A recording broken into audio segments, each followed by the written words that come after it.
Athens, 399 BCE. A 70-year-old man stands before 500 jurors. The charge, corrupting the youth. The verdict, death. His name is Socrates. The man his student Plato would call the wisest in the city. The most just man in Athens was killed by Athens for being unjust. Plato spent the rest of his life arguing that this wasn't a failure of Socrates, it was a failure of reality itself. In the Republic, Plato builds an ideal city from scratch. Each person performs one function suited to their soul. Farmers farm, soldiers guard, craftsmen build. Justice, he argues, is exactly this harmony. But at the top, Plato places a shocking figure, the philosopher king. The rulers must be those who love wisdom above all else, who have glimpsed truth itself. Then Plato raises an objection against himself, the hardest one. He calls it the third wave, the wave that drowns all arguments. The objection is simple. No real city will ever accept a philosopher as king, and this ideal cannot exist anywhere on earth. Greek audiences knew this in their bones. When they imagined a king, they imagined Agamemnon, armored, commanding, carved from Homer. Not a barefoot old man wandering the marketplace asking strangers what virtue means. A philosopher on the throne was a joke. Any ordinary thinker would now soften the theory. Plato does the opposite. He makes it more radical. If the perfectly just city cannot exist in this world, he says, then this world is the problem. Reality as we experience it is deficient. True justice must live somewhere else. Here is Plato's most audacious move. He splits reality in two.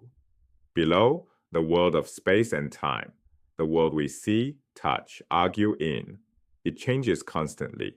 Nothing in it is ever perfectly just, perfectly beautiful, perfectly true. Above, a realm of pure ideas, timeless, unchanging, accessible only to thought. Here live the forms, justice itself, beauty itself, truth itself. This upper realm is not a place. It is not heaven, not a cloud, not somewhere you could fly to.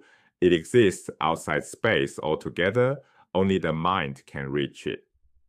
The philosopher is the person whose soul has climbed towards this second realm and glimpsed what is really real. And so when the philosopher says that this city is unjust, he is not wrong about justice. The city is wrong about reality. This creates a paradox at the heart of the Republic. Justice was defined as one person, one function. The farmer only farms, the soldier only guards. But the philosopher king must do two things: contemplate eternal truth and rule a temporal city. Governance tears him away from the very truth that qualifies him to govern. To create a just city, the most just soul must commit a small injustice against himself. This is why, in Plato, the philosopher never wants power. He must be compelled to rule. Descending from the forms back into politics is not ambition, it is sacrifice. If the philosopher is so wise, why does no city want him? Because cities are shaped by habit and by Homer, and they mistake flattery for leadership. Consider the sophists, paid teachers of rhetoric in Plato's Athens. In an oligarchy, the sophist flatters the oligarchs. In a democracy, he flatters the demos, the people. He holds up a mirror to whoever pays him and calls the reflection wisdom.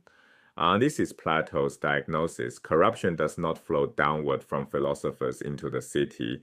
It flows upward from the ignorant city into anyone who listens. The teacher is not the disease. The teacher is the symptom. Nowhere is this clearer than in Thrasymachus. The fierce opponent Socrates debates in Book 1. Thrasymachus argues that justice is simply whatever serves the strong. He is brilliant, forceful, uncompromising, a great soul. And this is Plato's most unsettling claim. Thrasymachus and Socrates are the same kind of person, same depth, same intensity. They differ in only one thing: education. Socrates was trained in dialectic, the patient questioning of truth. Thrasymachus was trained in sophistic flattery. One became a philosopher, the other became a tyrant in waiting. For Plato, great souls poorly taught do not become ordinary people, they fall the furthest. Now the two realms reveal their real purpose. They are not abstract metaphysics, they are Plato's defense of his teacher. If truth lives beyond the senses, then Socrates did not die because he was wrong. He died because Athens could not see. The philosopher's exile from power is not weakness. It is allegiance to a higher order, one the city is not yet capable of recognizing. Plato's two realms echo across Western thought, in Augustine's City of God, in Kant's noumenal world, in every claim that the real is hidden behind the apparent. The philosopher king remains impossible, not because philosophy is too weak for the world, but because the world is too ignorant to recognize wisdom when it finally speaks.